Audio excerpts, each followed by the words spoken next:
Welcome to SLUMBERVERSE! Oh gee, another dimension of naps!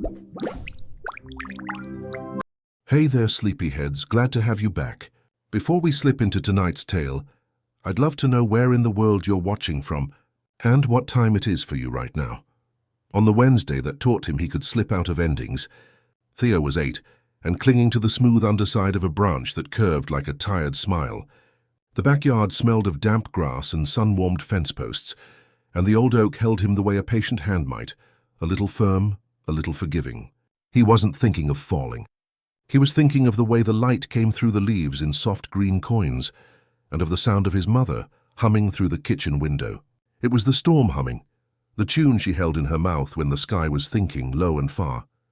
The bark shifted, or his palm did, and there was that sudden blank of air that always follows surprise. He felt the hard twist, a sharp stop, a silence that seemed to swallow the whole afternoon. And then the lullaby rose, soft as breath, and he was standing beneath the tree again as if nothing had ever happened. He blinked and didn't move for a long moment. A robin hopped along the fence rail, unbothered. The coins of light stayed as they had been. But in his body he carried the echo of the impact that never came to stay, like a memory of a dream that refuses to forget you. He touched his neck with small, trembling fingers, expecting pain, finding only the warm pulse of blood moving beneath skin that should have been broken.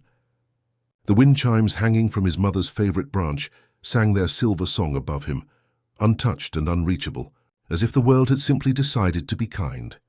His mother's humming drifted out with the smell of butter and cinnamon. The screen door was unlatched, and he leaned against it, eyes lingering on the dusty sunlight slanting through the flower in the air. She didn't look up from her mixing bowl. She didn't need to. "Wash up," she murmured, the lullaby leaning into the word as if it too wanted his hands clean. He went to the sink and watched the suds bloom between his fingers. He opened his mouth to tell her about the falling and the not falling, then closed it again.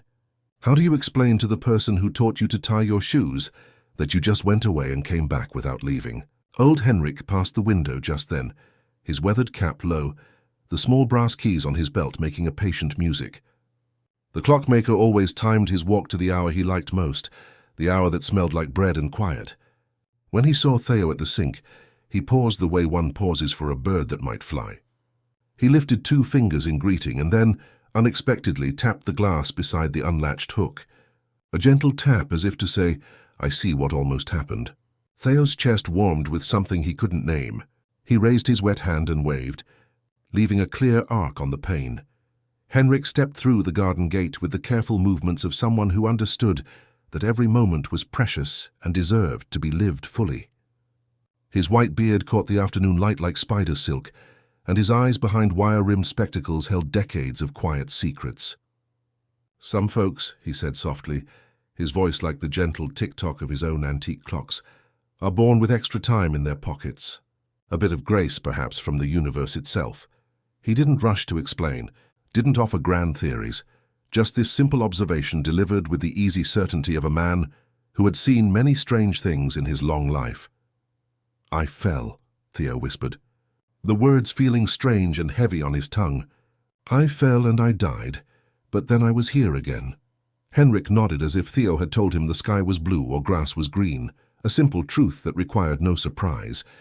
"The loops don't happen to save you from dying, child," he said gently. "They happen to save the people who love you from losing you before they're ready."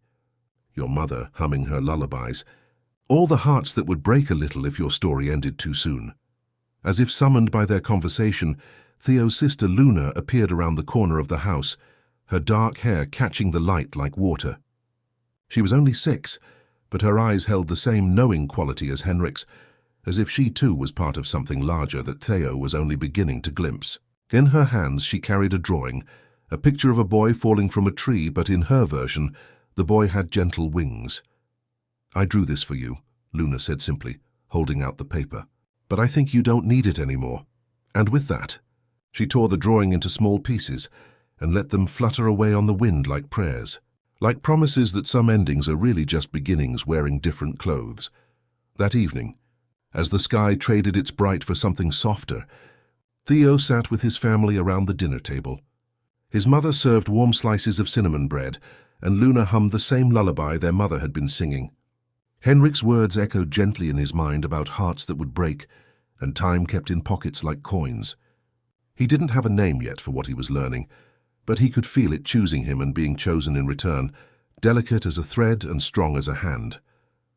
The first star took its post outside the window, and somewhere in the distance, the carousel in the town square gave one tentative creak, as if maybe it dreamed of turning, even when no one asked it to. And while he ate the last warm bite, Theo listened, because the listening felt like the beginning of everything that would follow. That night, sleep came to Theo like a gentle hand smoothing wrinkles from cloth, and he dreamed of falling upward through leaves that whispered his name. When morning light touched his window, soft as a cat's paw, he woke with the strange certainty that yesterday had shifted something fundamental in the world's architecture.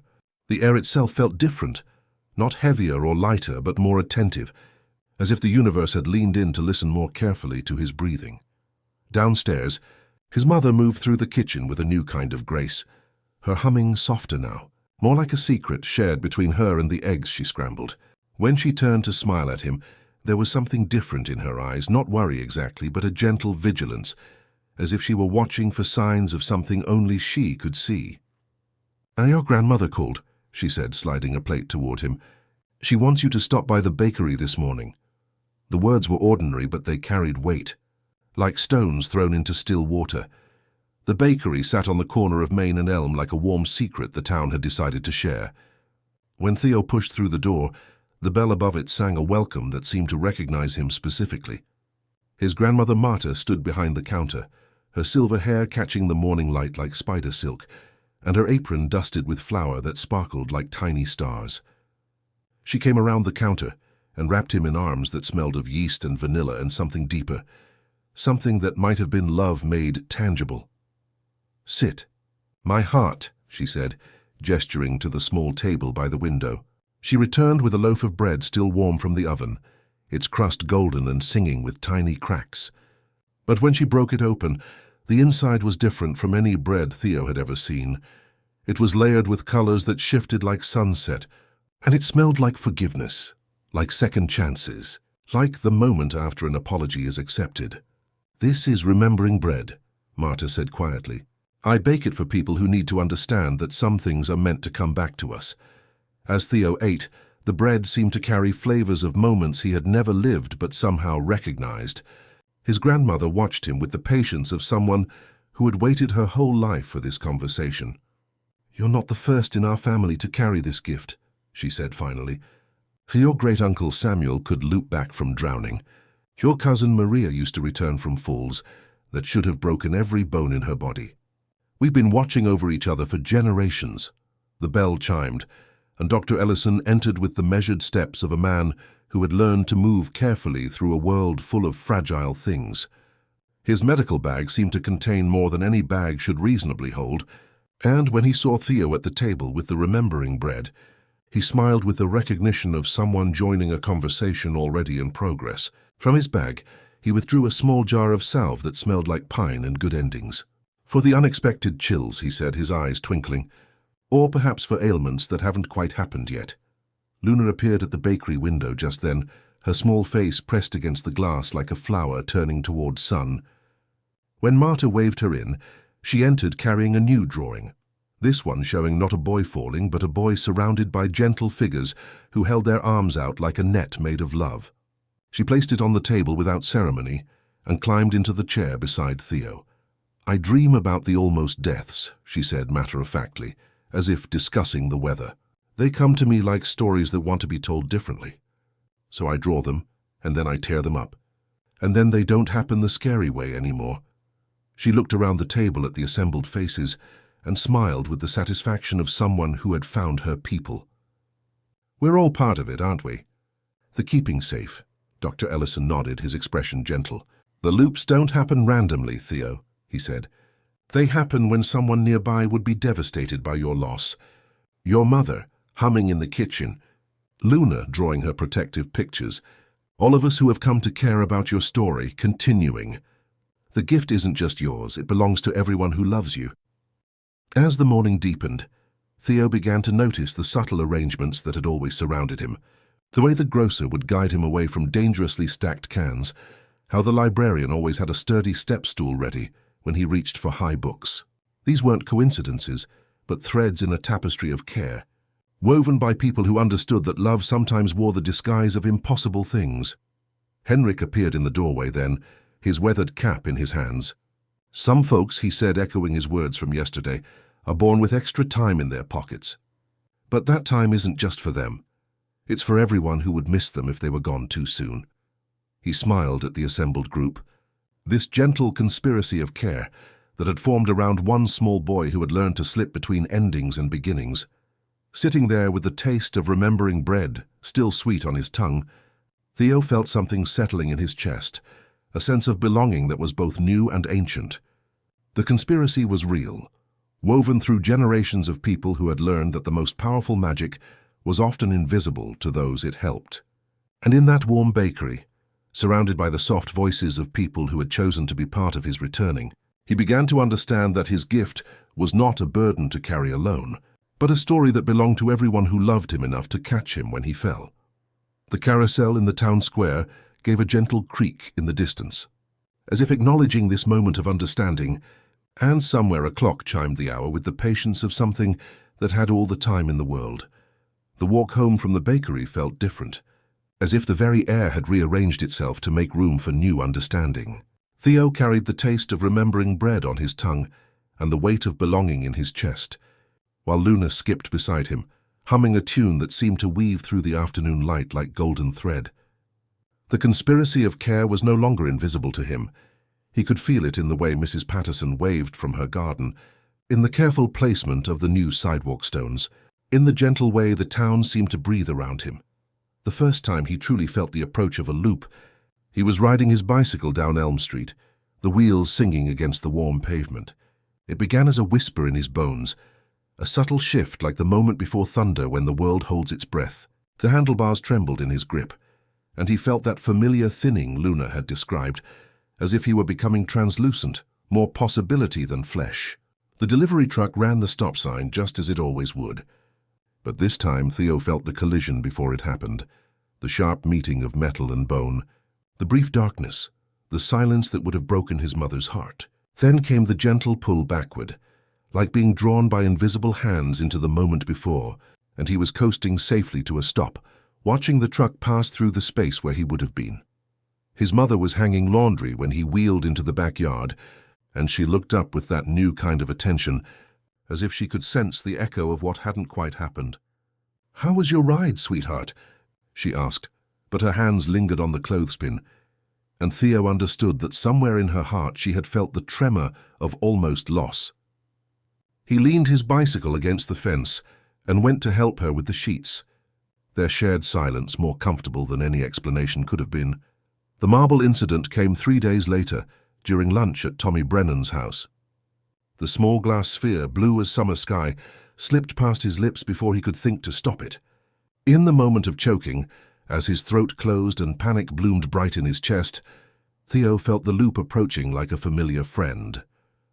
He could sense Tommy's mother in the kitchen, humming while she prepared sandwiches, unaware that she was about to witness something that would change the shape of her dreams forever.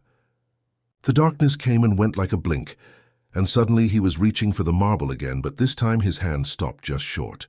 "Better not," he said to Tommy, though he couldn't quite explain why. Luna's drawings evolved with his understanding, becoming less about preventing specific deaths and more about mapping the invisible connections that made the loops possible. She would sit at the kitchen table with her crayons spread like a rainbow, creating pictures that showed Theo surrounded by threads of light stretching to every person who would miss him. "The loops don't happen because you're special," she said one evening, her 6-year-old wisdom carrying the weight of something ancient. "They happen because love is special, because when love gets torn, the whole world feels it."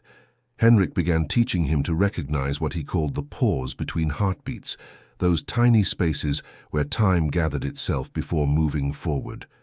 During their evening walks past the carousel, the old clockmaker would stop and place his weathered hand on Theo's shoulder. "The gift isn't about avoiding death," he said quietly, his keys making their patient music. "It's about learning to live so fully that even the universe wants to give you extra chances to get it right." The painted horses seemed to listen to these conversations, their glass eyes reflecting the streetlights like captured stars, and Theo began to feel drawn to their eternal stillness, sensing something important waiting to be understood.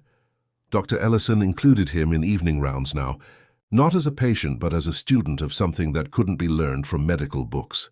Every loop leaves a mark, the doctor explained as they walked past houses where warm lights glowed behind curtains.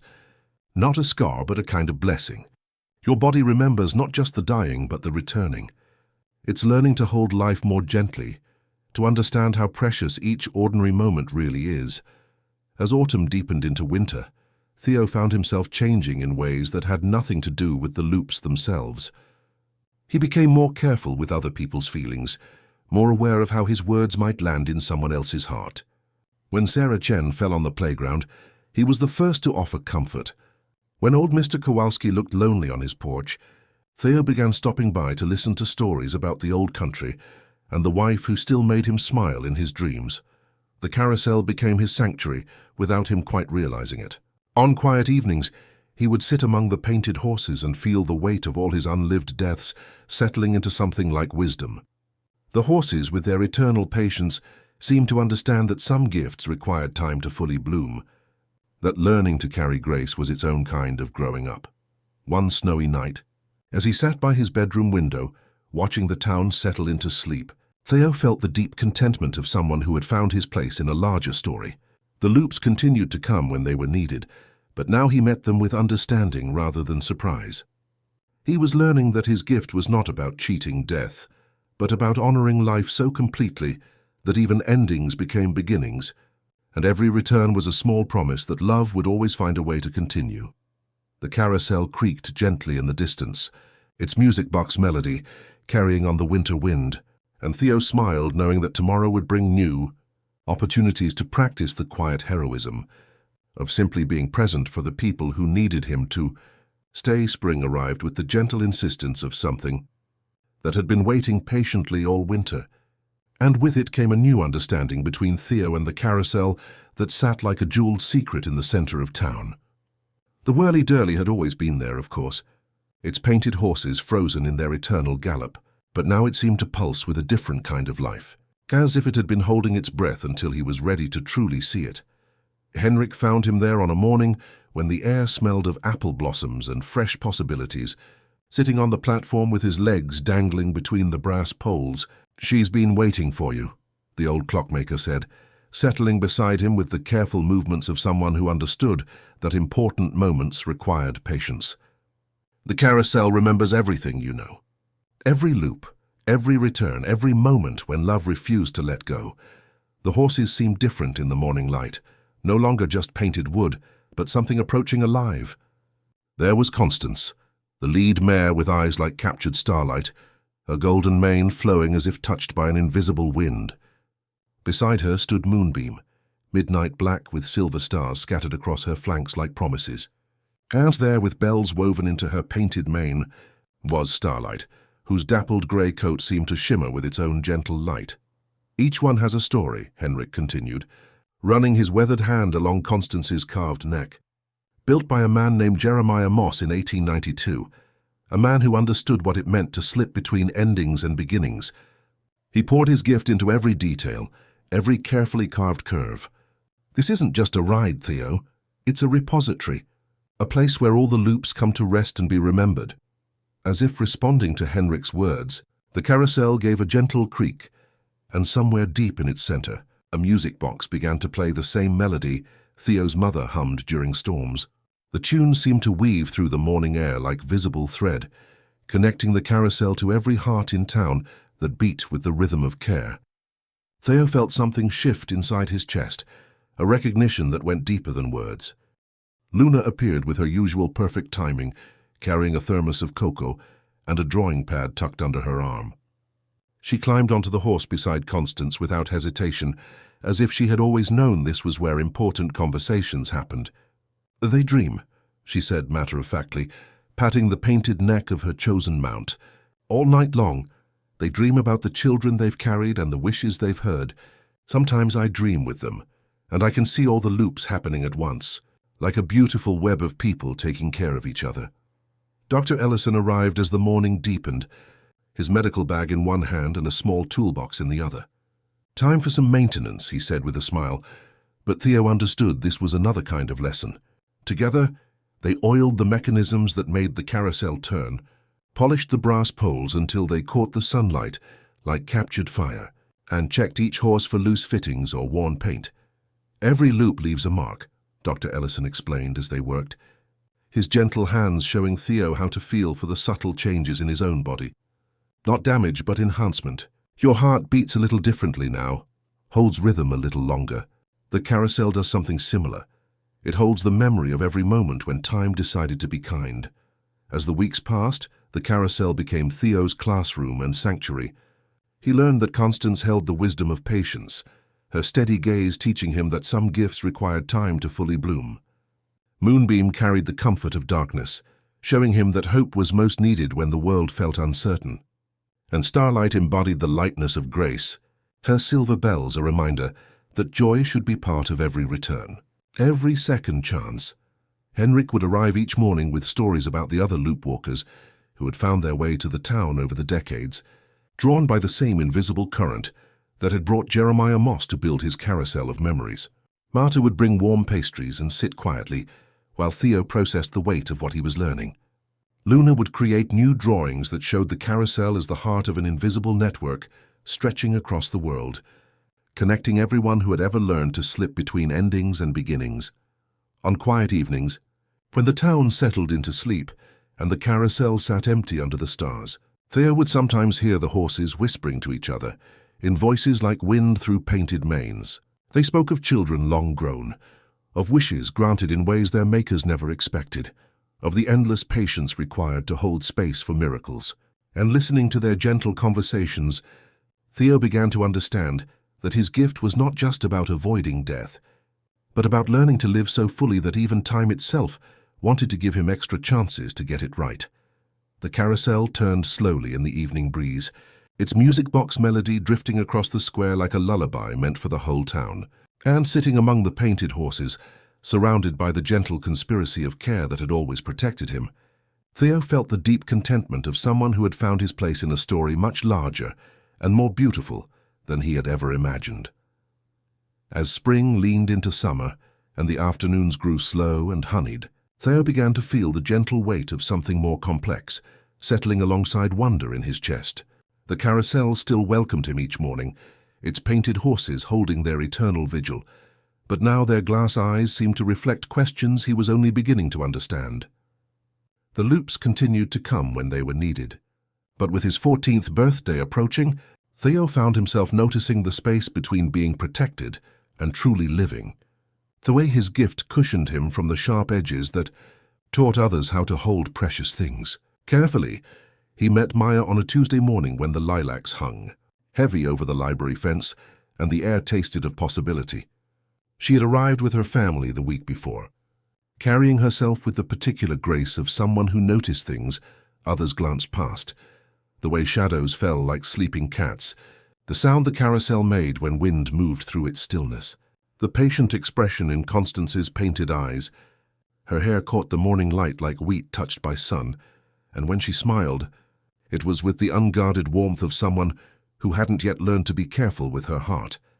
They found their rhythm easily, sharing cucumber sandwiches on the low stone wall that curved around the square, walking the quiet streets, while Maya discovered the gentle secrets the town held. She organized her pocket rocks by temperature rather than color, she told him, and sometimes spoke to the moon under her breath to practice saying difficult things.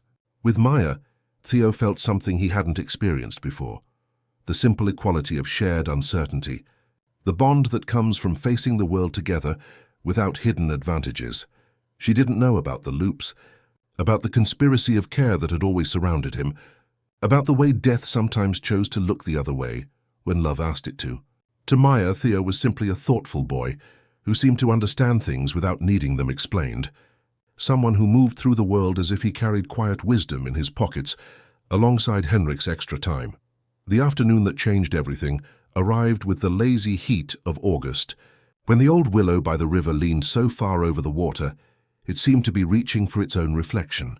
They had dared each other to climb it, laughing at the challenge, and Theo felt the familiar ease his body had learned from countless unlived falls. He moved up through the branches with fluid grace, his hands finding purchase on bark that felt like an old friend's handshake. Maya followed with less certainty, her laughter bright but nervous, as she navigated the unfamiliar territory of height and risk. Theo was reaching for the next branch when he felt it. Not the whisper in his bones that preceded his own loops, but something different, something that made his chest tighten with unfamiliar dread. The branch beneath Maya's feet gave a warning creak, then a sharp crack that echoed across the water like a gunshot. She cried out, a real sound of fear and surprise, as her footing disappeared, and gravity claimed her with the unforgiving honesty it showed to everyone but him.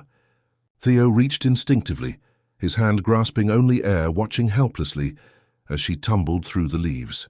There was no gentle pull backward, no reset, no merciful rewind, just the harsh reality of impact, the sickening thud of body meeting earth, and Maya's sharp cry of pain that cut through the afternoon like broken glass. The silence that followed was not the familiar quiet of a loop preparing to unfold, but the heavy, unyielding silence of something that had truly happened and would not be undone. Theo scrambled down the tree, his heart pounding with a rhythm that felt alien and urgent. He knelt beside Maya where she lay in the grass, her face pale and streaked with tears. Her left arm bent at an angle that made his stomach clench.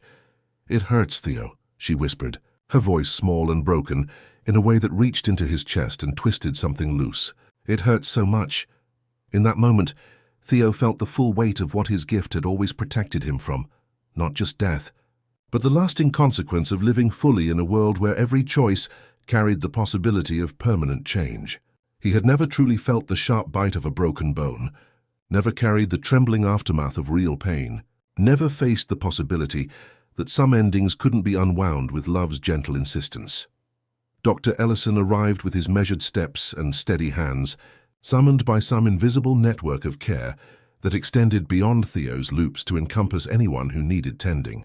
As the doctor examined Maya's injury with his characteristic gentleness, Theo sat quietly, feeling something fundamental shift in his understanding of what it meant to be human. "A clean break," Dr. Ellison murmured, his voice carrying the comfort of someone who had seen worse and knew how to mend what could be mended. "She'll heal well, but it will take time." He looked at Theo over his wire-rimmed glasses, and something in his expression suggested he understood the larger lesson unfolding.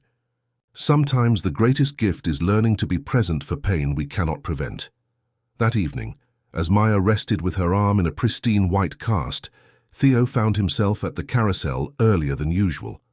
The painted horses seemed to watch him with particular attention, as if they recognized the weight he now carried. Luna appeared with her drawing pad, but instead of her usual protective pictures, she had sketched something new.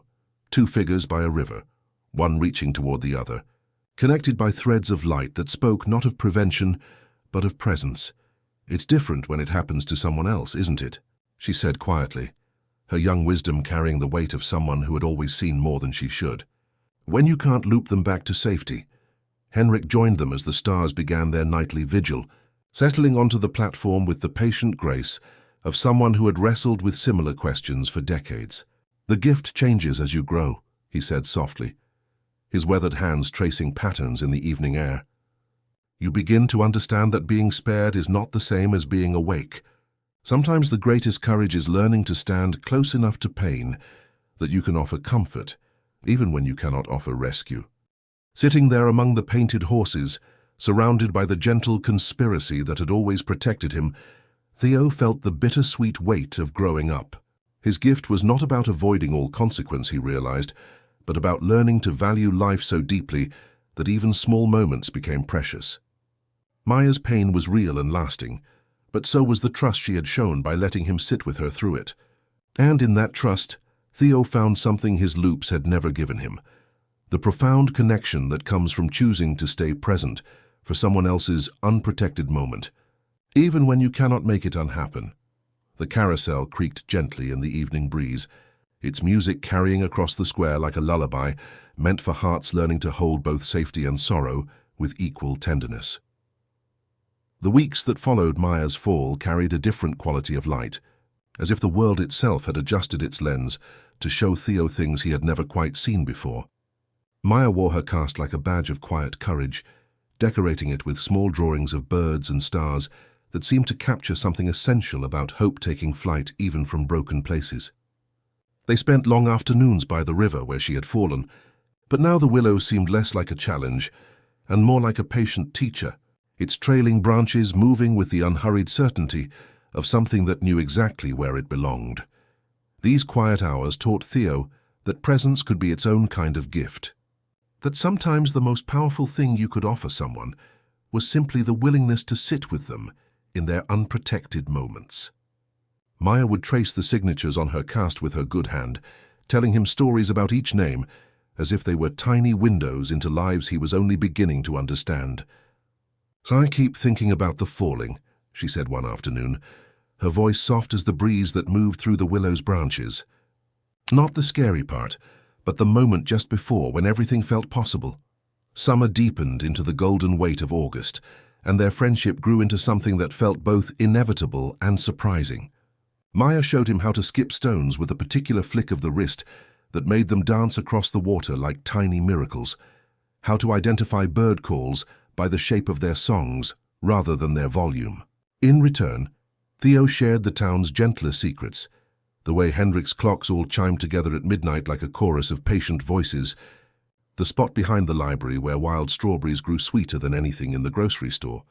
It was during this time of gentle learning that Elena arrived, moving to town with her grandmother, like a half-finished melody that lingered in the air after the singer had left.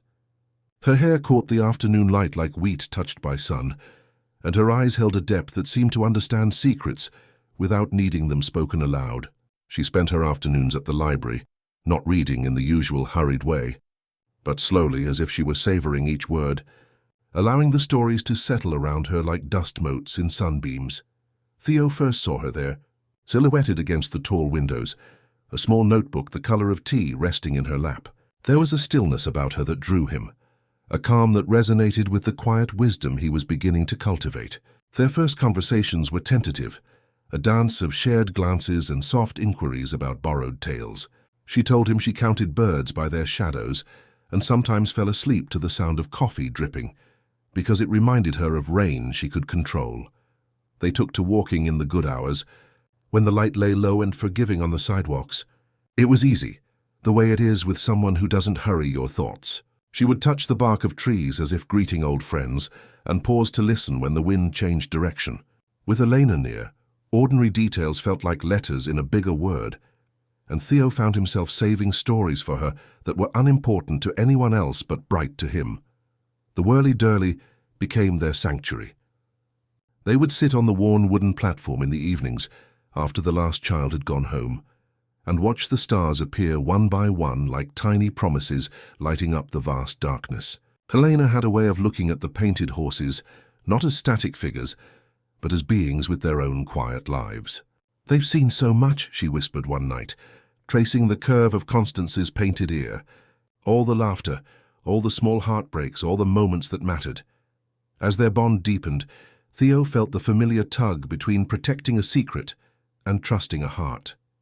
Eleanor watched him with the kind of attention that notices when a person becomes a little distant at a street corner, listening for something that doesn't come. "Sometimes you're here and almost not here," she said one evening, as moths stitched delicate paths through the lamplight. "It feels like you're hearing a song I can't quite catch." On a night when the moon was thin as a well-worn coin, Theo took her to the carousel and found the courage to speak the impossible truth.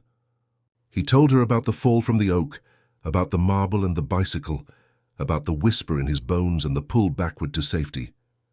He spoke of the gentle conspiracy that had always woven itself around him, of Maya's lesson about pain that couldn't be looped away. Elena listened with the stillness of someone who understood that important truths required careful attention. When he finished, she reached for his wrist and held 2 fingers to his pulse, as if to anchor the story in something steady. "I don't know the math of it," she said softly, "and I don't need to. I know how it feels to miss someone who is still here. I know the relief when they're not gone after all." She rested her forehead against his, a simple, timeless kindness. Their first kiss was quiet, like a light turned low tasting of summer nights and unspoken promises. In that softness, Surrounded by the patient horses who had witnessed so many moments of connection, Theo felt the deep contentment of someone who had learned that being truly seen was its own kind of magic. The carousel creaked gently in the evening breeze, its music carrying across the square like a blessing whispered too softly to be heard, but felt in the bones nonetheless. The seasons turned with gentle persistence, and Elena wove herself into the fabric of Theo's days, like morning light finding its way through familiar curtains. Their evenings at the carousel became a sacred ritual, sitting among the painted horses, while the town settled into sleep around them.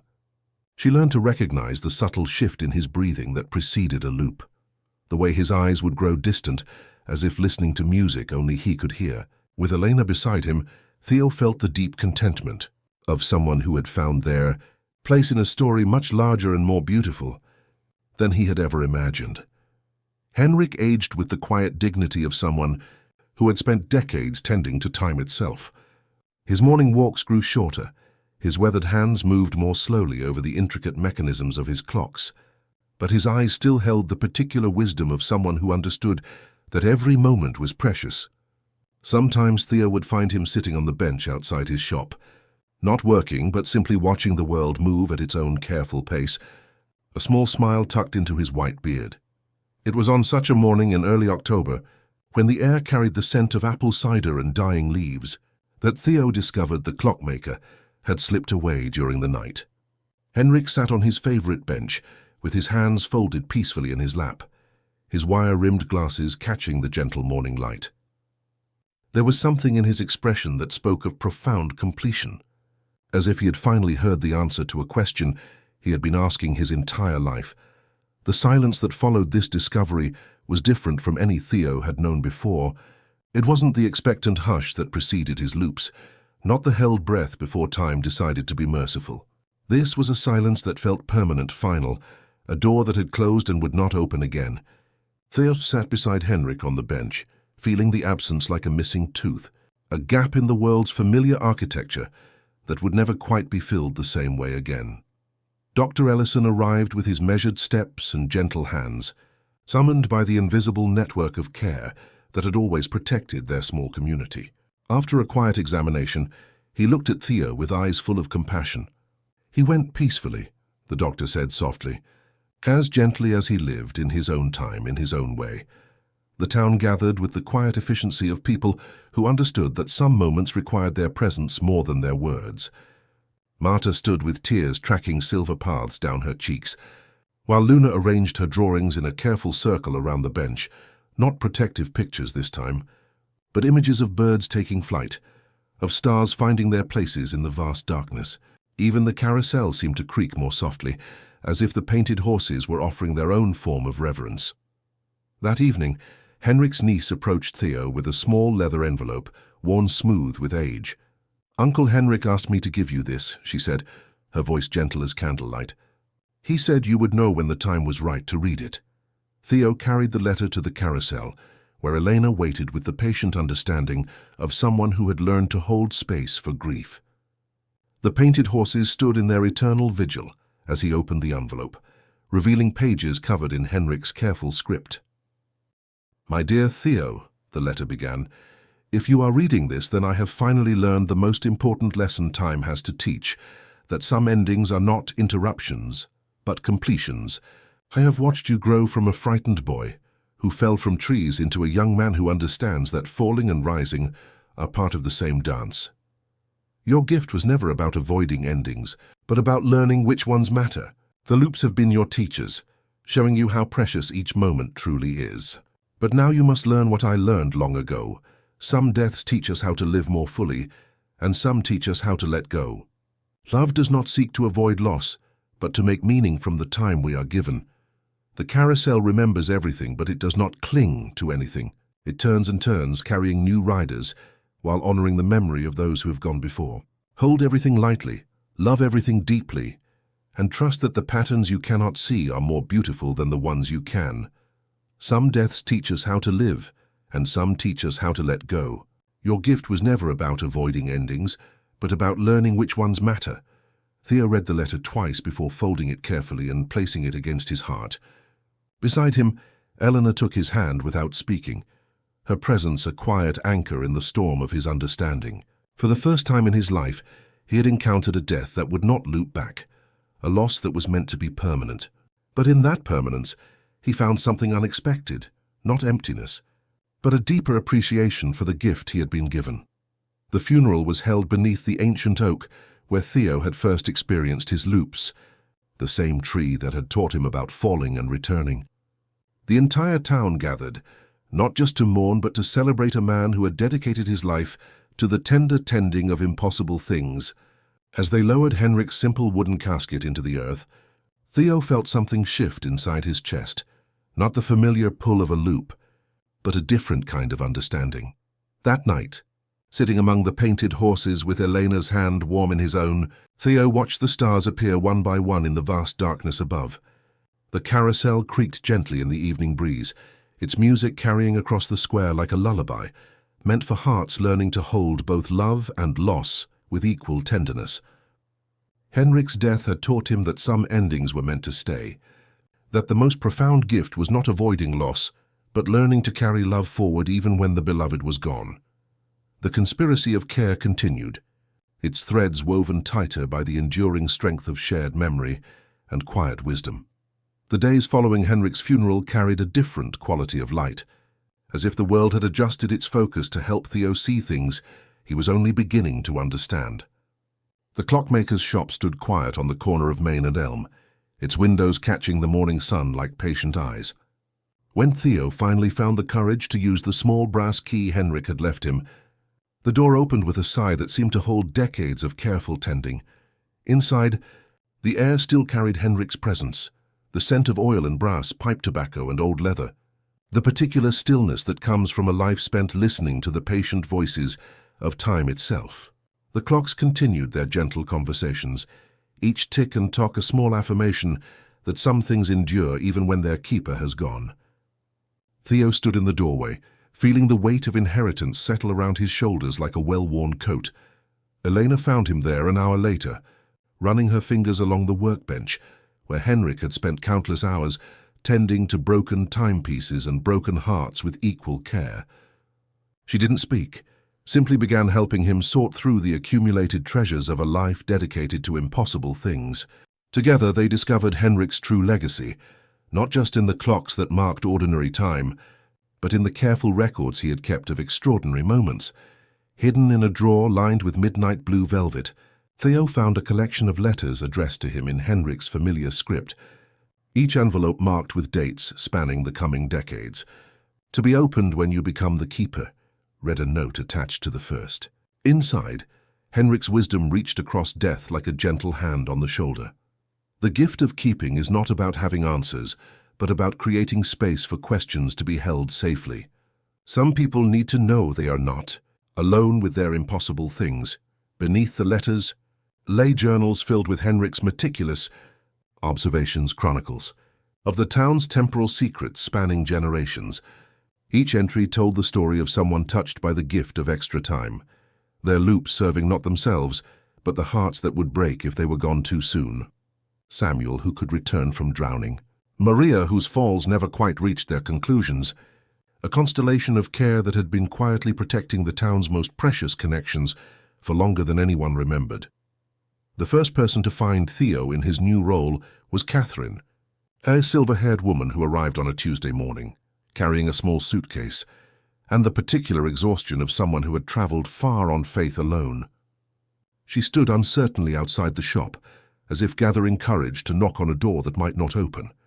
When Theo invited her in, her story unfolded like a flower blooming in reverse. Her 12-year-old grandson Marcus could loop back from accidents, but unlike Theo's gentle returns, the boy's experiences were violent and traumatic, leaving him shaken and afraid of his own gift. "He thinks he's broken," Catherine whispered, tears tracking silver paths down her weathered cheeks. "He doesn't understand that he's saving me from losing the last piece of my daughter I have left."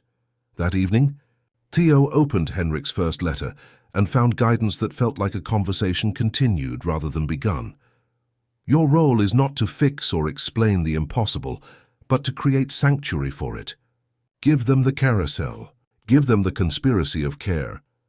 Help them understand that their strangeness is not a burden, but a blessing that needs tending.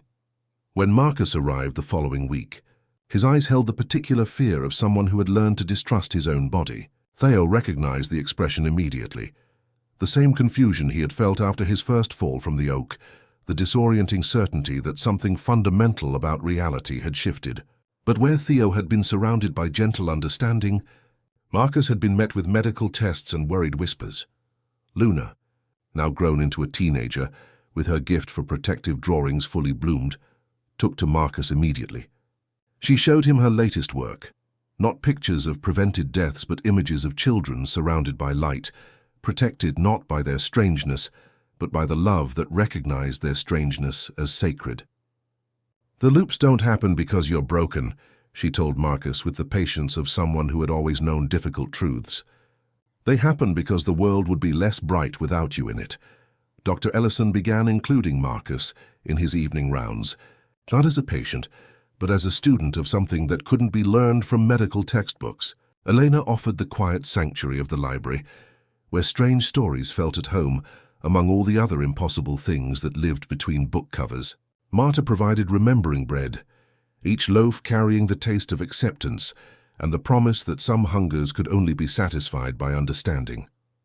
As winter softened toward spring, Theo watched Marcus transform from a frightened boy into someone who carried his gift with growing grace. The young keeper began to understand that his role wasn't to cure or control the impossible, but simply to create space where it could exist without shame.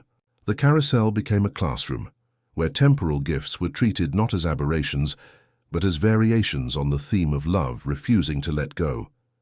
Standing among the painted horses one evening, watching Marcus laugh with Luna as she showed him how to feed carrots to Constance, Theo felt the deep satisfaction of someone who had found his purpose.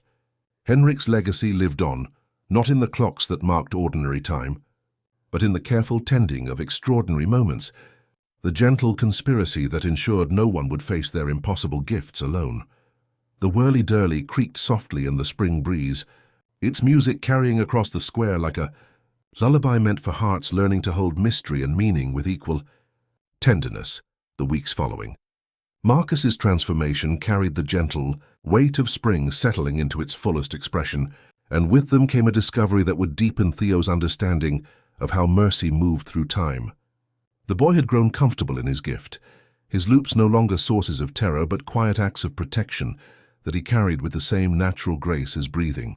Yet there was something else stirring in the temporal currents that flowed through their small town, a different kind of whisper that spoke not of preventing future grief but of healing wounds that had already been carved into memory's tender flesh. The first sign came in the form of small mercies that no one could quite explain. Mrs. Patterson mentioned that her memory of her husband's final harsh words had somehow softened, the sharp edges worn smooth as river stones. The librarian found herself recalling her mother's criticism with less sting, as if someone had whispered forgiveness across the years. These were not the dramatic reversals Theo knew, but gentle adjustments, like a painter returning to a canvas to add touches of light that transformed the entire mood of the piece. The source of these temporal mercies revealed himself on a Tuesday morning when the lilacs hung heavy with promise and the air carried the scent of possibility. Kai arrived with the traveling woodcarver who came through town each spring, a boy of 12 with eyes the color of deep forest pools and a stillness that spoke of inner landscapes few had ever navigated. His hair caught the morning light like dark water, and when he moved, it was with the careful grace of someone who understood that every moment deserved to be lived fully. Theo found him sitting by the river beneath the willow, where Maya had once fallen, his young face distant, with the particular concentration of someone working with invisible tools. When their eyes met, Kai smiled with the recognition of someone who had been waiting for this meeting, without knowing exactly what he was waiting for. "I can visit yesterday," he said simply, his voice soft as moth wings. Not to change what happened, but to help it breathe differently in memory. The explanation unfolded like a flower blooming in reverse. Kai's gift allowed him to slip backward through layers of painful memory, not to alter events, but to offer comfort to past moments of hurt. He could whisper reassurance across time to a frightened child, sit with someone in their moment of loss, help them find the hidden thread of compassion that ran through even the harshest encounters. It's like finding the lullaby hidden in a harsh song, he explained, his hands moving as if he were conducting music only he could hear. Luna appeared with her usual perfect timing, carrying her drawing pad, and the quiet understanding that important moments required witnesses.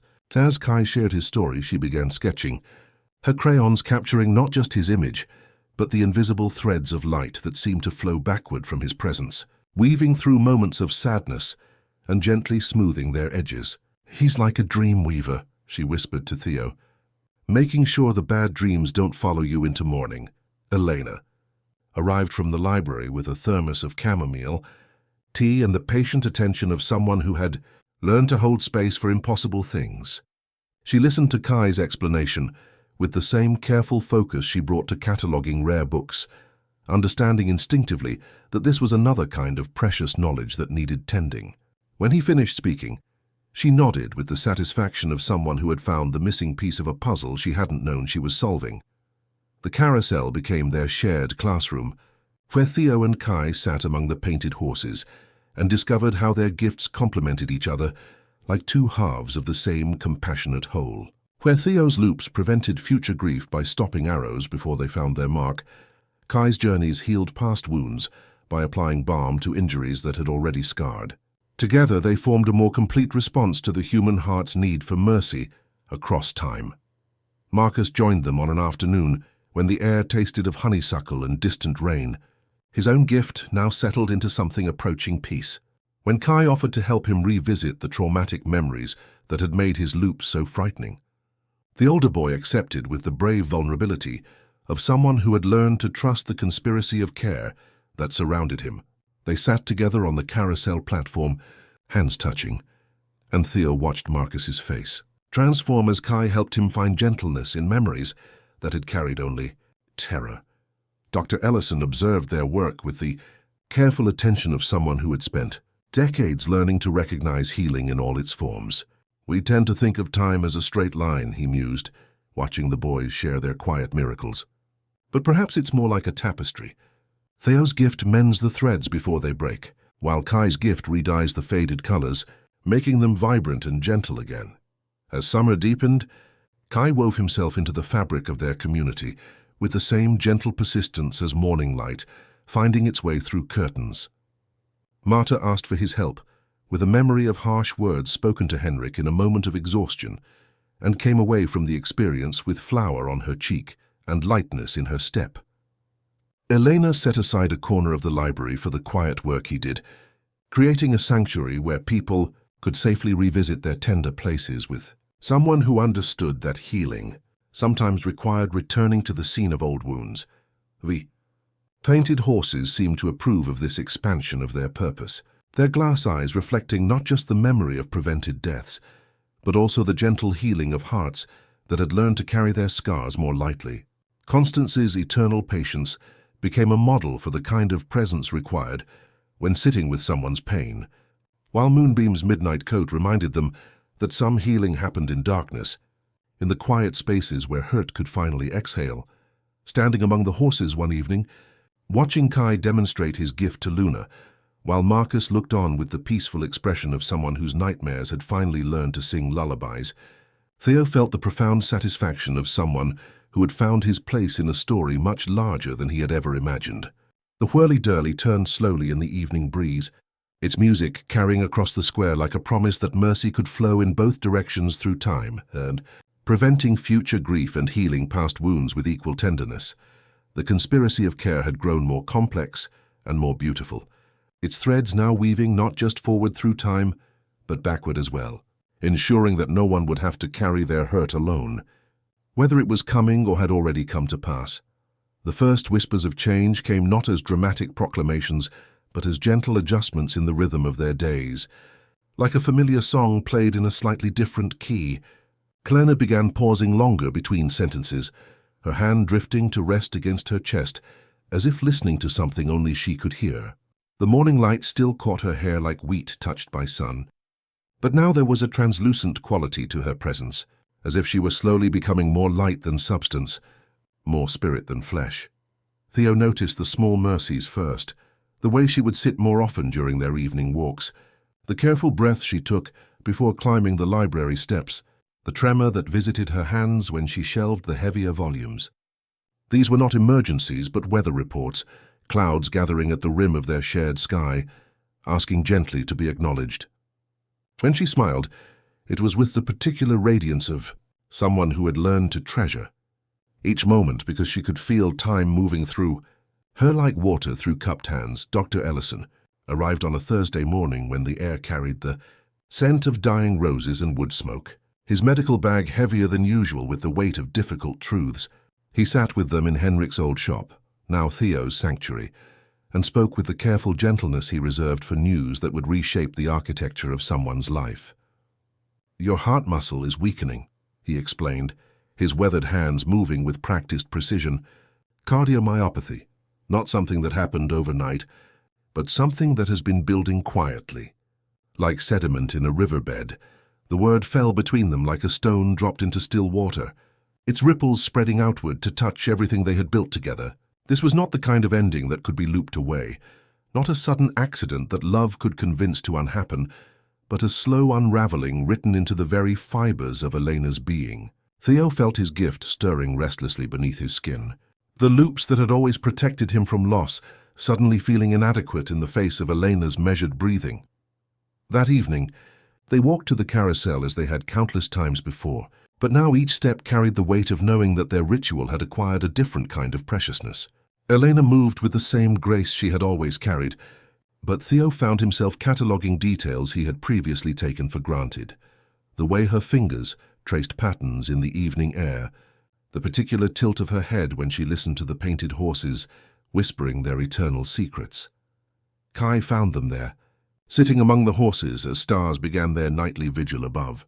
Without speaking, he settled beside Elena and took her hand, his presence offering the kind of peace that comes from being truly seen in one's vulnerability.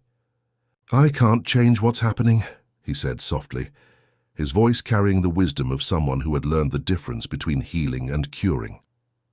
"But I can help you find the gentleness hidden in the fear."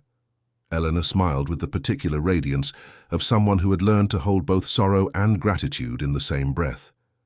"I'm not afraid of dying," she said, her words drifting across the evening air like dandelion seeds seeking fertile ground.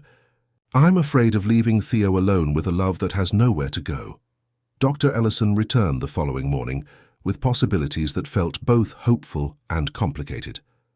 Experimental treatments were available, procedures that might strengthen Elena's weakening heart, but they came with their own risks and uncertainties. More intriguing still was a research study exploring whether temporal gifts could be induced, whether the same mysterious grace that allowed some people to loop through death might be extended to others through carefully controlled intervention. "We could try to give you what Theo has," Dr. Ellison explained, his words carrying the weight of someone who understood that medical miracles and personal agency were partners in an ancient dance. The ability to return from endings that come too soon. But it would mean accepting a different kind of uncertainty, trading the familiar rhythm of mortal time for something we don't yet fully understand. Elena listened with the careful attention she had always brought to important decisions, her fingers absently tracing the carved mane of Constance, the painted horse she had claimed as her own during their countless evenings at the carousel. The conspiracy of care, so accustomed to preventing loss, now found itself facing a challenge that defied their gentle magic. Luna sat with her crayons untouched, her eyes wide with a fear Theo recognized as his own. Under the willow by the river, where their days had once learned how to fall and rise, Elena turned the possibility in her hands like a smooth stone. "If I borrow steadiness from tomorrow," she said, "will tomorrow feel thinner? I don't want to trade my sharpness for safety, Theo. I want mornings that taste like coffee and rain. I want to keep the ache that tells me I am here." That night, as moonrise came silver and sure, Elena brought a thermos and 2 paper cups, the coffee steam braiding itself with the night like something remembered. "I want to stay as I am," she said finally, her decision carrying the weight of someone who had wrestled with impossible choices and emerged with clarity. "I want to love you with my whole mortal heart, for whatever time we have. rather than risk losing the particular way I love you in exchange for more time that might not feel like ours. Relief and sorrow braided themselves in Theo like matching threads. He had wanted to save her in the way a child wants to hold back the tide, yet he felt the rightness of her choice settle through him like warm rain. Helena's decision to remain fully human, fully mortal, fully present to the possibility of loss, taught him that some forms of courage required not the ability to return from endings, but the willingness to face them with an open heart. Standing beside Constance later that evening, Theo confessed his old wish to be a door against all storms. The mare's painted gaze offered a steadier counsel. Be a window, she seemed to say, and let the light through. He understood that his loops were not currency to purchase more time for the people he loved. They were teachers, reminding him to spend each day well, to spend it with both hands, to forgive its limits and let it be enough. The carousel turned slowly in the autumn breeze, its music carrying across the square like a lullaby, meant for hearts learning to hold both love and impermanence with equal tenderness, understanding that the most precious things were often the most fragile, and that fragility itself could be a form of sacred trust between two people who had chosen to love completely in the face of time's gentle, inexorable passage. The months that followed Elena's decision carried a different quality of light, as if the world had learned to move more gently around their shared understanding. They lived within the tender boundaries of time, measured not in years promised but in moments fully inhabited, each day a small ceremony of presence and gratitude. Elena's condition progressed with quiet dignity, her body teaching her new rhythms that Theo learned to read, like a familiar song played in a different key. Their marriage came naturally, like seasons changing or stars finding their places in the vast darkness. They wed on a Tuesday morning in October, when the maple leaves wore their finest colors. The ceremony held at the carousel with Constance and her painted companions serving as silent witnesses. Luna scattered flower petals that caught the morning light like tiny promises, while Kai offered his gift by ensuring their wedding photographs would carry only joy, any shadows of worry gently smoothed from memory's edges. Dr. Ellison performed the ceremony with the same careful attention he brought to all forms of healing, understanding that love itself was medicine of the most profound kind. The wish for a child came to them like morning light, finding its way through familiar curtains. Not urgent, but inevitable. A hope they had always carried like a warm stone in their palms. Dr. Ellison sat with them in Henrik's old shop, speaking quietly of rest and pacing, of care that moved at the speed of love. There are risks, he said, as if naming a familiar constellation in a sky they already knew, and there is also wisdom, which is its own kind of steadiness. They approached the possibility like gardeners, tending and waiting, grateful for every small sign of becoming. Iris arrived on a spring morning, when the cherry trees wore crowns of pale blossoms and the air hummed with new beginnings. She came into the world with eyes that seemed to hold ancient wisdom, and a cry that sounded more like singing than protest. From her earliest days, she displayed an unusual awareness of the invisible currents that flowed through their small town, reaching toward people with the instinctive certainty of someone who understood that her role was to offer comfort before it was needed. As Iris grew, her gift revealed itself in gentle increments, different from the dramatic loops that had shaped Theo's understanding of temporal mercy. Where he returned from endings and Kai healed wounded memories, Iris possessed something more subtle, the ability to sense when someone was approaching the edge of danger and guide them gently away before they even realized there was an edge to avoid. She would tug on Theo's sleeve just before he might stumble, suggest they pause for rest moments before Elena's energy flagged, or offer a shy smile to a stranger just when they needed to feel seen. Elena watched their daughter's emerging abilities with the particular joy of someone who had chosen to trust the universe's strange wisdom. "She's like a lighthouse," she said one evening, as they sat on the porch watching Iris play in the garden, not warning ships away from danger, but guiding them gently towards safe harbor before they even realized they were off course. The conspiracy of care expanded to embrace this new generation, with Iris learning from each member of their extended family. Luna, now a young woman whose drawings had evolved into flowing maps of connection and kindness, taught her to recognize the patterns that preceded moments of need, Kai showed her how to offer comfort without drawing attention to the gift itself, while Marcus helped her understand that extraordinary abilities were meant for ordinary kindnesses. Dr. Ellison included Iris in his evening rounds as soon as she was old enough to walk quietly beside him. "Your gift is different from the others," he explained as they visited houses where warm lights glowed behind curtains. "You sense the moments when someone needs to be guided away from the edge before they even know there's an edge to avoid. You compose preludes to safety, small adjustments that make the world's music kinder." The painted horses of the Whirly Dirly seemed to recognize Iris as family from her first visit. Constance held herself a touch taller when the child approached, while moonbeams scattered stars appeared to shimmer with their own gentle light. When Iris reached out her small hands, it wasn't to grab the brass poles but to touch the air around them, as if shaping something delicate and invisible that only she could see. As Elena's condition gradually progressed, Iris seemed to intuitively understand her mother's needs, offering small comforts with the timing of someone who could feel distress before it fully formed. She would bring Elena a glass of water moments before her mother realized she was thirsty, or suggest they sit and rest just as Elena's energy began to flag.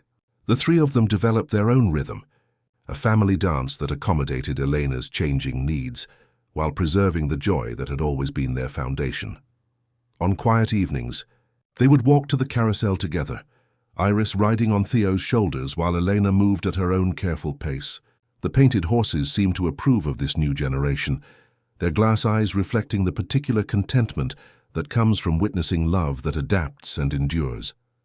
In those golden hours before sunset, surrounded by the gentle conspiracy that had always protected them, Theo felt the deep satisfaction of someone who had learned that love's greatest magic was not in preventing loss but in creating meaning from whatever time was given.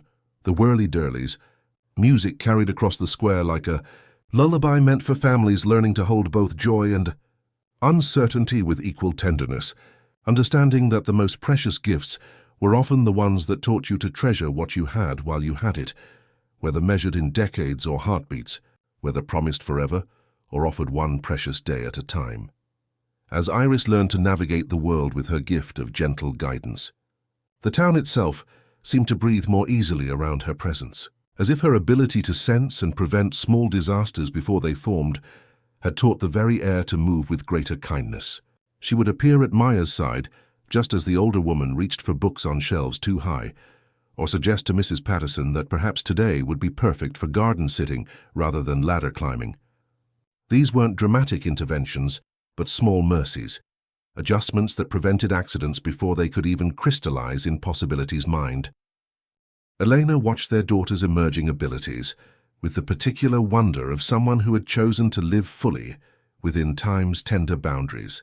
Her own condition had found its rhythm, her heart keeping pace with love rather than urgency, and on mornings when her breathing came shallow, Iris would somehow know to bring her favorite tea without being asked. When afternoon walks grew taxing, their daughter would discover fascinating flowers that required careful examination, providing rest disguised as wonder.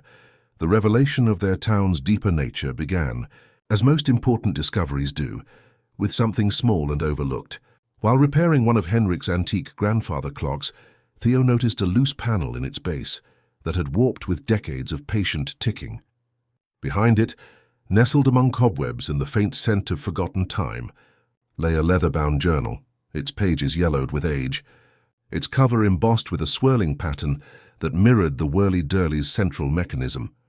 The journal belonged to Jeremiah Moss, the carousel's builder, and its pages held not just observations but confessions written in a delicate hand that trembled with the weight of impossible things. Moss wrote of families scattered across the country, each touched by temporal gifts, some who looped through death, others who could mend wounded memories, still others whose abilities were more subtle, like sensing shifts in fortune or finding lost moments of joy. They had lived in quiet isolation, their gifts often misunderstood or feared, until a shared longing for belonging drew them together like iron filings to a magnet. That evening, as Theo shared the journal with Eleanor by their fireside, she read Moss's words with quiet reverence, her hand resting over her heart. "Listen to this," she whispered. finding a passage that made her eyes shine with unshed tears. We will build more than houses and streets. We will build a living promise that no one with impossible gifts need face them alone. The carousel at our center will be witness to this covenant. Its painted horses guardians of the tenderness we choose to nurture. The next morning, Theo carried the journal to Marta's bakery, where the silver-haired woman read with the satisfaction of someone whose long-held secrets were finally ready to be spoken. "We are all part of it, child," she said, her voice like the rustle of autumn leaves. "Henrik's great-grandfather helped Jeremiah plan every street, every corner where kindness could gather and grow strong. Your Dr. Ellison's family arrived in the second wave, drawn by letters that promised sanctuary. Even Luna's grandmother came here carrying drawings of a town she'd never seen but somehow recognized. As word of the journal's discovery spread through their gentle network, the full scope of their inheritance revealed itself like a morning light touching familiar landscapes in new ways. Mrs. Patterson's roses bloomed out of season because she could sense when beauty was needed most. Mr. Chen arranged his grocery displays with the unconscious precision of someone who understood which foods would provide comfort before customers knew they were seeking it. The mailman delivered letters with timing that suggested he felt when hearts were ready to receive important news. Dr. Ellison nodded with deep satisfaction when Theo brought him the journal. "Some of us are born with maps," he mused, his weathered hands turning pages with reverence, "and some of us learn to read the territory."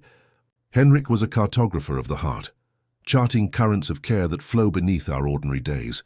"Now that role passes to you, not as burden but as blessing. Iris, now old enough to understand the stories," Theo told her, listened with bright, attentive eyes, as if she recognized echoes of the founders in the town's gentle hum. She began drawing pictures that showed not just people, but the invisible connections between them, threads of light stretching from house to house, from heart to heart, mapping the conspiracy of care that had always surrounded them. Luna arrived one afternoon with her own revelation, spreading maps across the library table that showed different layers of their shared reality. "Look," she said, tracing invisible lines between houses and hearts. "The Hendersons came in 1987 after their son started looping back from drowning. The Chens arrived when their daughter began healing old griefs. Each family drawn by the same invisible current, people who discovered their impossible gifts were not burdens to hide, but treasures to share." Elena found profound joy in this expanding understanding. "I used to worry about leaving you both," she confided to Theo one evening as they watched Iris play with Luna's newest drawings. "But now I see I'm not leaving you alone. I'm leaving you with a whole community that understands what it means to love someone with impossible gifts." The painted horses of the Whirly Dirly seemed to approve of these revelations, their glass eyes reflecting the particular contentment that comes from witnessing another generation embrace their role as keepers of gentle mysteries.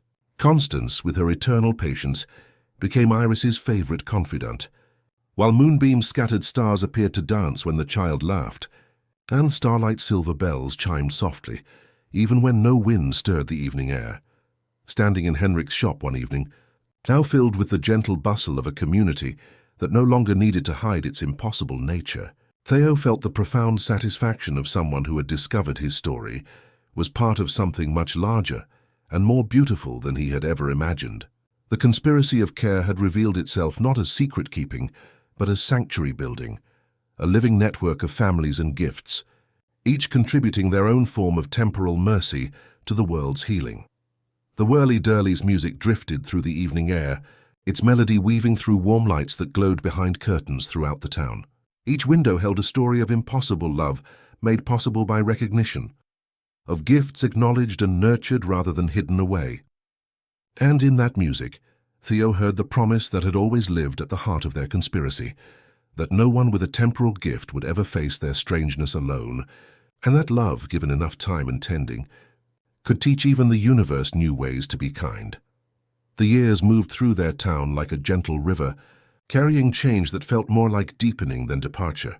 Elena's condition had found its own patient rhythm, her heart keeping time with love rather than urgency, while Iris had grown into a young woman whose gift for sensing approaching danger wove through daily life like invisible thread. The conspiracy of care that Jeremiah Moss had envisioned continued to flourish, its roots now so deep that the town itself seemed to breathe with the collective understanding of people who had learned to tend impossible things with ordinary kindness. It was Luna's son Marcus who first displayed signs of inheriting the family's particular gift, though the manifestation came wrapped in the fears that belonged to a new generation. At 8 years old, Marcus carried himself with the bright curiosity of childhood, tempered by an intuitive caution that suggested he already sensed the world held more mysteries than most people acknowledged. His first loop came on an autumn afternoon when the light lay golden and forgiving across the square, and the old oak behind Luna's house wore its finest colors like a crown.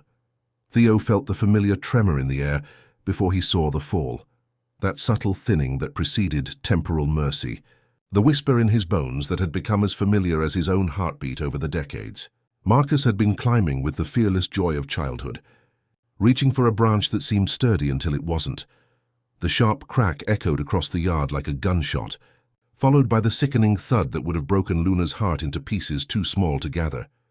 But then came the gentle pull backward, the universe's quiet insistence that some endings were not meant to stay. Marcus found himself standing beneath the tree again, blinking in confusion, his small hands still reaching upward, as if his body remembered what his mind was trying to forget.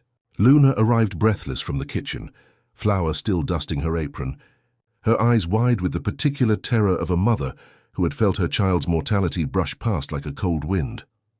"I fell," Marcus whispered, his voice carrying the weight of something too large for ordinary words. "I couldn't breathe, and everything went dark. But then I was here again, watching myself fall, but not falling." That evening, the conspiracy of care gathered at the carousel with the natural efficiency of people who understood that some moments required their collective presence. Dr. Ellison arrived with his weathered medical bag and the particular gentleness he reserved for hearts learning to carry extraordinary burdens.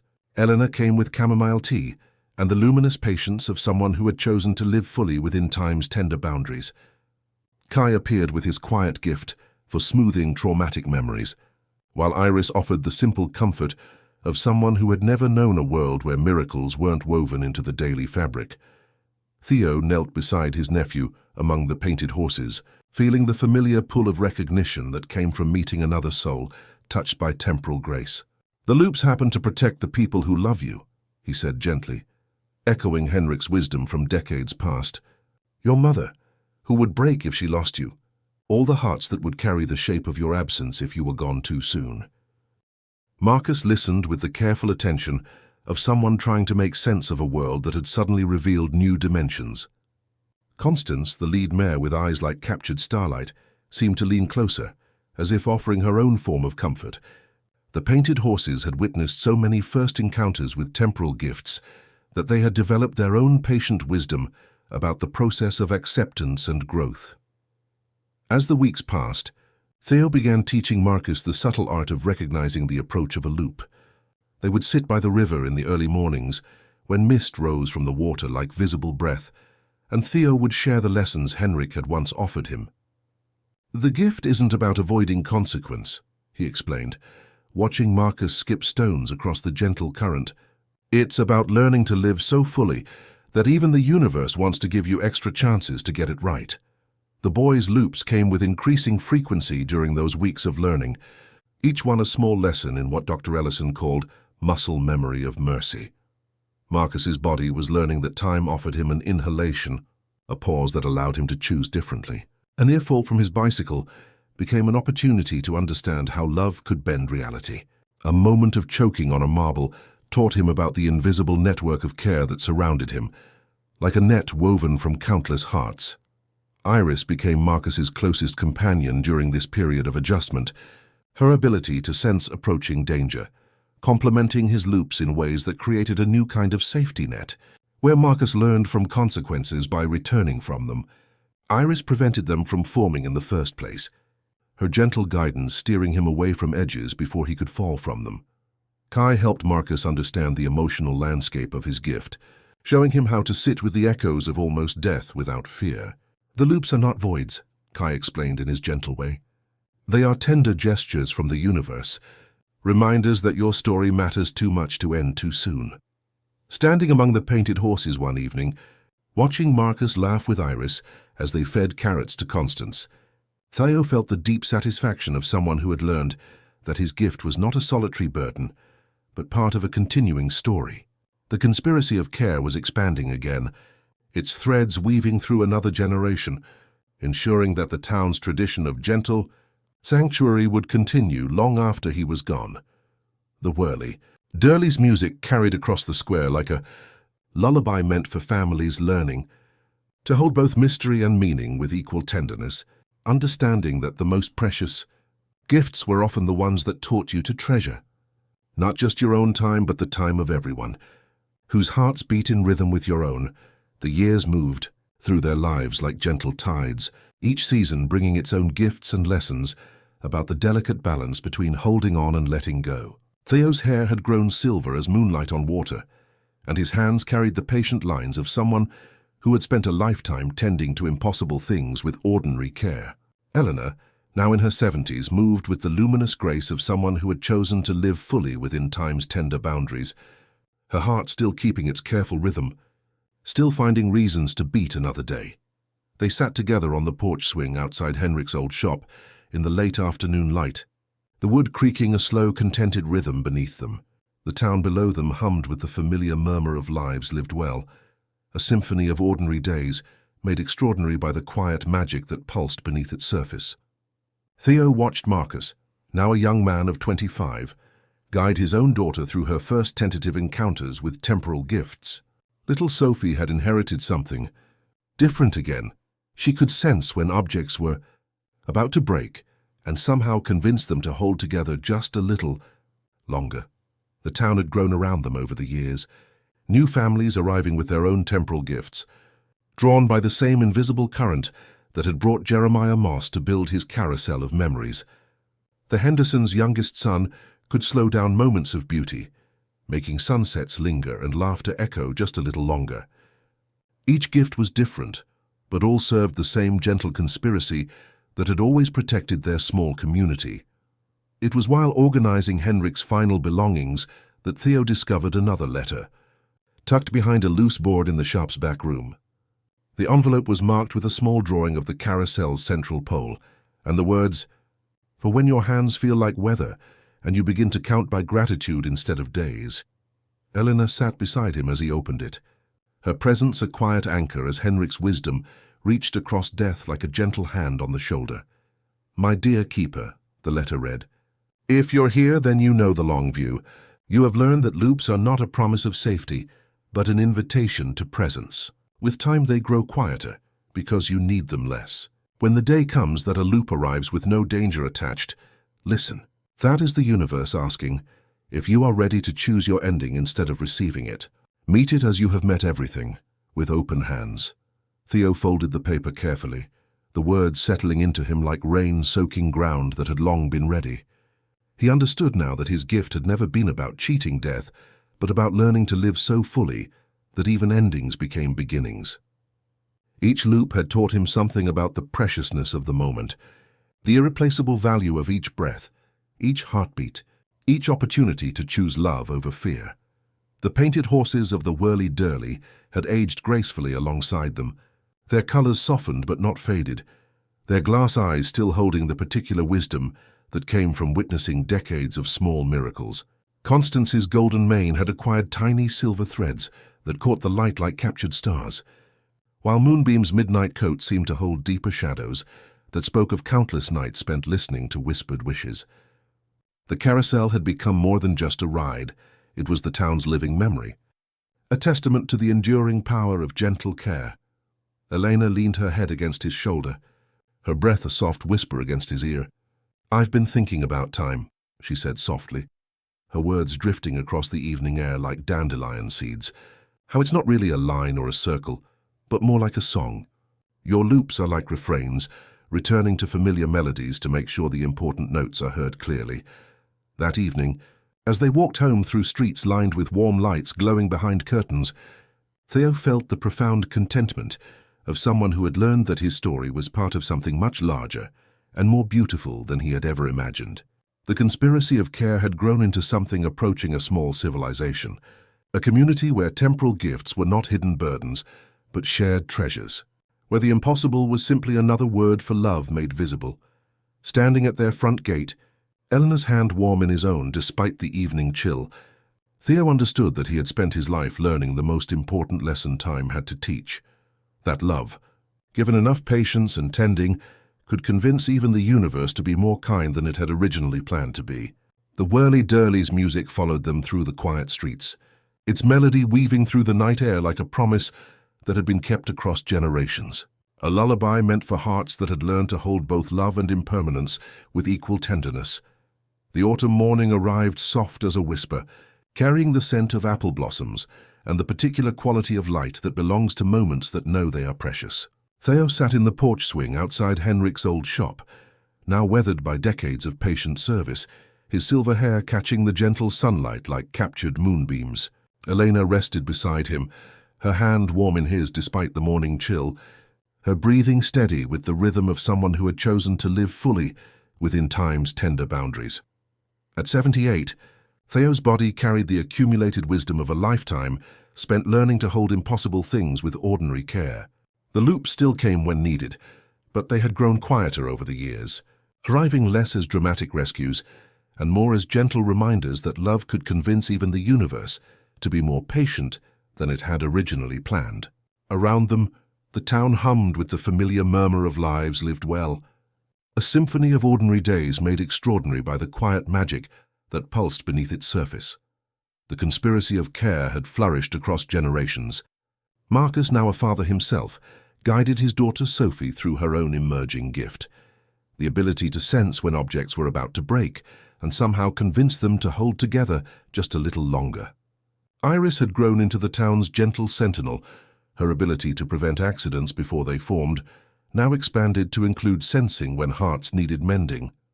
Her own children carried variations of the temporal gifts, each one different, but all serving the same gentle purpose that Jeremiah Moss had envisioned when he built the carousel of memories. Dr. Ellison, ancient now but still carrying his weathered medical bag, checked on them with the dedication of someone who had spent decades learning that the most important medicine was often simply presence. "Your hearts are keeping perfect time," he said softly, his voice carrying the wonder of someone who had witnessed countless small miracles but never lost his capacity for awe. "Beating in harmony with something larger than yourselves." It was while watching Sophie help an elderly neighbor steady a wobbly garden gate that Theo felt it. Not the familiar whisper that preceded his usual loops, but something different, something that felt like a question being gently asked. The air around him seemed to shimmer with possibility, as if time itself were holding its breath, waiting for his answer to a choice he was only beginning to understand. "The loops are changing," he said to Elena, his voice carrying the wonder of someone discovering new rooms in a house he had lived in all his life. "They're not coming to save me from anything. They're asking if I'm ready to choose my own ending, instead of waiting for one to choose me." Elena opened her eyes, her gaze clear and luminous as a still pond reflecting sky. She had aged with the graceful dignity of someone who had learned to treasure each moment, because she could feel time moving through her like water through cupped hands. "What would you choose?" she asked, her words drifting across the space between them like bridges built from breath and trust. Luna arrived with Marcus and Sophie, 3 generations of temporal gifts woven together like a tapestry of care. Kai appeared with his grown children, their abilities to heal wounded memories now passed down like family recipes, each generation adding their own gentle innovations. They gathered without being summoned, drawn by the invisible threads that had always connected their hearts, understanding instinctively that important moments required witnesses. The painted horses of the Whirly Dirly began to turn without wind or mechanism, their eternal gallop finally free to carry them wherever painted horses dream of going. Constance, now showing the gentle patina of age, seemed to lean closer as if offering her own form of comfort. The carousel's music rose like a lullaby that had been waiting decades to be fully heard, weaving through the afternoon, air with melodies that spoke of love refusing to let go. Theo looked around, at the faces of everyone who had ever been part of his story, the children who carried their own temporal gifts like gentle secrets, the friends who had woven themselves into the conspiracy of care, The town beyond that hummed with the accumulated wisdom of people who had learned to tend impossible things with ordinary kindness. He thought of Henrik's letters, of all the painted horses who had witnessed decades of small miracles, of Elena's choice to remain beautifully, bravely mortal. "I would choose to stay in this moment," he said finally, his voice carrying the certainty of someone who had found exactly where he belonged. "Not forever, but long enough to feel the full weight of all the gratitude I've been carrying, to understand completely what a gift it has been to be trusted with extra time." Elena smiled with the particular radiance of someone who had always known this moment would come. "You don't have to be a door against all storms," she whispered, finishing a conversation that had been traveling through their life for years. "Just be a window. Let the light through." As if responding to his words, the familiar pull of a loop began to gather around him, but this time it felt different, not like an escape from ending, but like an invitation to choose his own completion. The shimmer in the air grew brighter, and Theo felt himself suspended between heartbeats, between moments, in a space where time moved like honey, and every breath carried the taste of all the love he had ever known. Instead of fighting the pull or surrendering to it, he simply opened his hands and let it carry him forward to understanding. The conspiracy of care that had always surrounded him expanded in that moment, revealing itself as part of something even larger, a network of love that stretched across time and space, connecting every heart that had ever chosen kindness over fear. And with that gentle expansion into everywhere he had ever belonged, Theo understood that his loops had never been about avoiding endings at all. They had been about learning to love so completely that even time itself wanted to give him extra chances to get it right. Now, surrounded by everyone who mattered, he could finally rest in the knowledge that love, given enough patience and tending, really could convince the universe to be more kind. The Whirly Dirly's music carried across the square like a lullaby meant for hearts that had learned to hold both love and letting go with equal tenderness. And somewhere in a town where carousels remember and painted horses carry love forward through time, the conspiracy of care continues, gentle and eternal as breath. Thanks for spending this time with us. Sleep well. Everything's going to be okay.